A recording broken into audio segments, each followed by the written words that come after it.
Për të mos harruar pastaj fortifikimi brillant. Fortifikimi brillant tonin. Unë nuk di rast.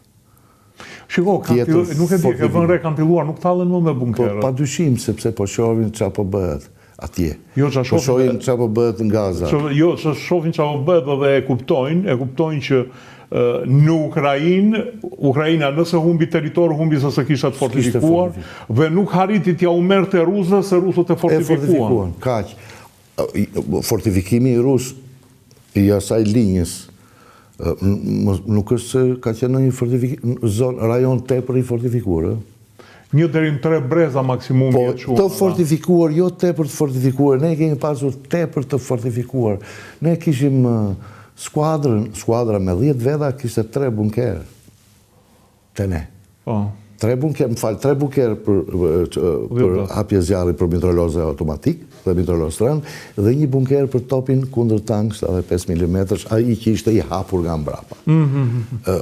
Rajonet tona ka qenë tepër të fortifikuara. Unë jam plotësisht i bindur, sepse pas 92-shit me hapjen ton, me futjen ton në programin partneritetit për paqe me NATO-n, këtu te ne erdhën ushtrit e vendeve perëndimore, Italiania, Amerikania, Grekja, erdhën formacionet i bënim stërvitjet përbashkët. Dhe ne pam dhe nivelin e armatimit të këmbësorisë, bëhet fjalë për nivelin e armatimit të këmbësorisë, nivelin e stërvitjes. Në fakt neve po e shikojmë që nuk kemi qëndruar mbrapa. Unë e shpjegoj kështu, nga fakti që ishim të vetëm, ne përpiqeshim të merrshim maksimumin. Jo, ne po shikoj dhe luftën në Ukrainë, hiq dronët që janë këtu në një tmerr, këmbësoria shpa jo, granata automatik, granat helsi, këto janë. Ne këto i kishim me bollek. Krehrat e fishekëve. Ne këto i kishim me bollek. Realisht i kishim me bollek. Ne mangësia jo. Madje kam idenë që artilleri nuk kanë aq shumë sa kemi pasur neve Ukraina. Për territorin që mbronin ne.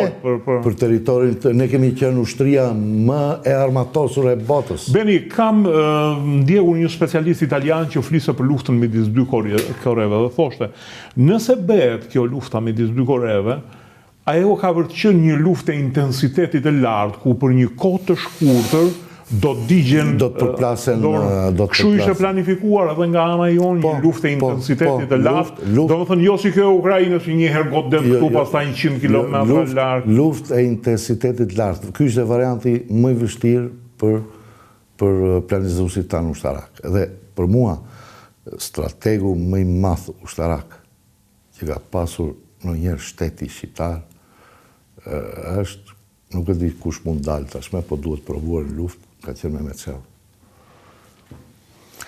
Është vepër ekskluzive e Mehmet Shehut gjithçka që arriti, ndërtoi, organizoi dhe u pajis ushtria shqiptare, është vepër ekskluzive e tij. Dhe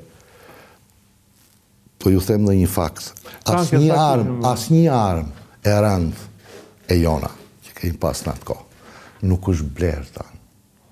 Jo, e di, kanë dalë faktet që janë marrë. Asnjë armë, as i municioni i rëndë i kësaj arme nuk është blerë nga shteti shqiptar, është dhuruar nga rusët dhe nga kinezët.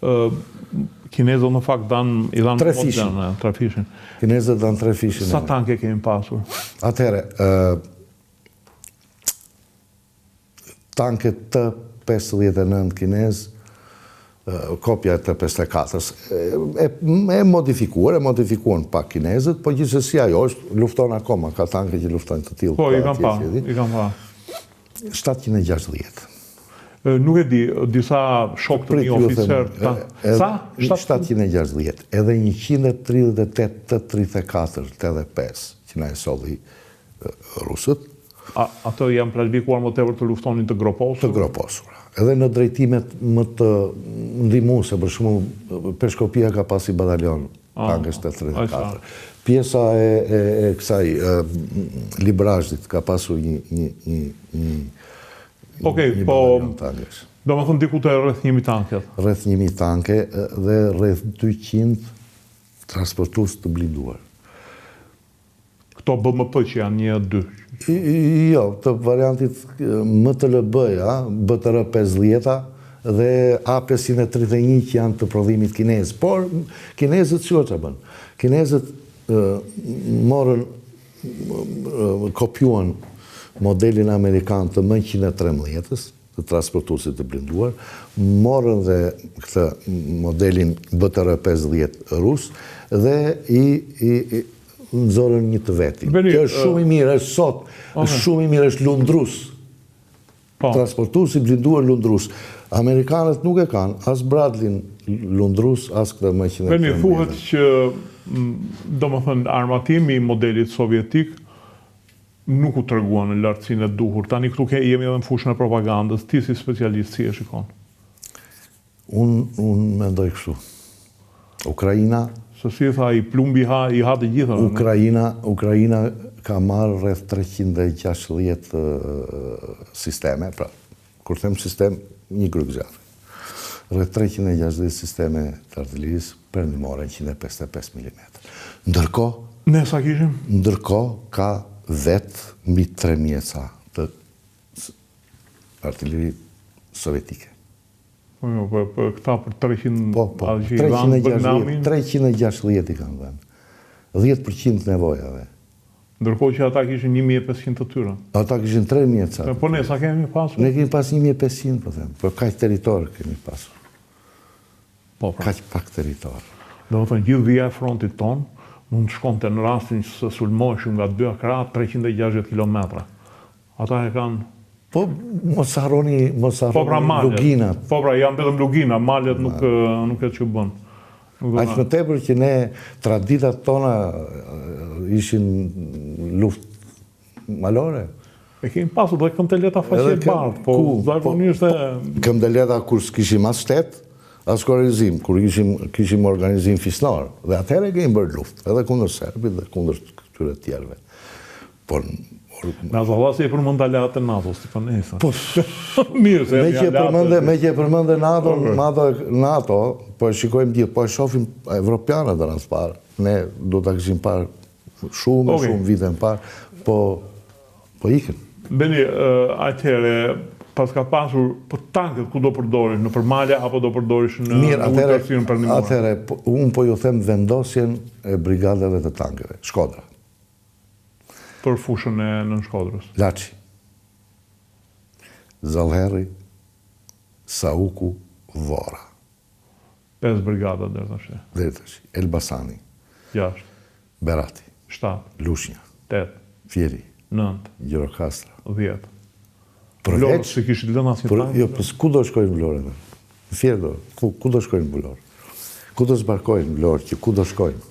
Mbyllet në nartë mbyllet, s'është drejtim strategjik, mund t'jetë një drejtim operativ vetëm për të kapë Vlorë. Ama më ka thënë edhe diçka një oficer tankist. Përveç disa batalioneve autonome që ka pas Tropoja, Peshkopia, Kuksi, batalione autonome tankës. Ama ka thënë edhe diçka shumë kurioze një shef armatimi, është vështirë të përdoret tanku në ulësirën tonë perëndimore, sepse janë tanket të rëndë dhe fundosen. Do më thënë mund të zbarkohen vetëm tanku i tyre. I tyre, pra. Tanku i tyre, ndërsa tanku jonë, jo, të mesëm kanë qenë ato, 36 tonë vinin, këta perëndimorët janë 50 plus, por qënë si ka. Tanku i tyre, sepse tanku jonë e kishe të përgatitur pikën e kalimit të tankut. Kanalet e mëdhenj vatitës, Kullus, tanët, fushën e Myzeqes, fushën e Laçit këtë. Nga drejtimin për në Bregdet, e kishin 50 gradë dhe të dilshin andej e kishin 30 gradë, më pak se 30 gradë, të betonuar, të betonarmuar. Dhe ata e dinin se ku ishin pikat e kalimit të tankeve. Dhe sa kundërshtarët, tankët kundërshtarët, kur të vinin dhe në qofë se do të gjenin këtë, nuk e kalonin dot, se ishte 60 gradë, nuk e njistin dot. Do ngelin atë. Tanket tona e kalonin dhe kishte çdo kamën i tankësh, 9 tanke, një pikë të tillë. Ku dilta? Pra, tanket tonë kishin 2 detyra. Detyra e parë ishte shkatrimi, azisimi i desantit ajror.